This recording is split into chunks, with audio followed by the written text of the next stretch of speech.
അത് മൂന്നും ഓക്കെ ആയില്ലേ? ഇനി സ്റ്റെയറിങ് 10:10 പിടിക്കണം. സ്റ്റെയറിങ് ഇങ്ങനെ ക്ലോക്കിലുണ്ടാകുന്നില്ല, 10 മണിയും 10 മിനിറ്റും അതുപോലെ ക്ലോക്ക് പിടിക്കുക, സ്റ്റെയറിങ് പിടിക്കാം 10:10. ഇതാണ് ഹോർണ്. കണ്ടോ? ഇത് ഇവിടെ നോക്കിയാൽ ഹോർണാണ്. പിന്നെ ഇത് ഇൻഡിക്കേറ്ററാണ്. മുകളിലോട്ടാക്കിയാൽ ലെഫ്റ്റ് സൈഡ് ഇൻഡിക്കേറ്റർ, താഴോട്ടാക്കിയാൽ റൈറ്റ് സൈഡ് ഇൻഡിക്കേറ്റർ. ഓക്കെ, അത് മനസ്സിലായില്ലേ? ഇനി ക്ലച്ച് ഒന്ന് ഫുള്ള് പ്രസ്സാക്കി. ഇത് ഗിയർ.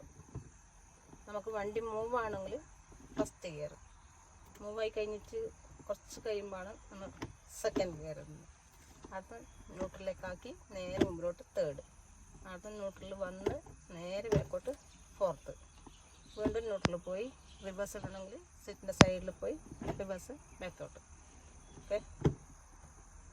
പിന്നെ ഇത് നമ്മൾ വണ്ടി ഇത് പോകണമെങ്കിൽ ഹാൻഡ് ബ്രേക്ക് താക്കണം. അപ്പോൾ നിർത്തിയിട്ട് പോകുമ്പോൾ ഹാൻഡ് ബ്രേക്ക് വലിക്കേണ്ടത്.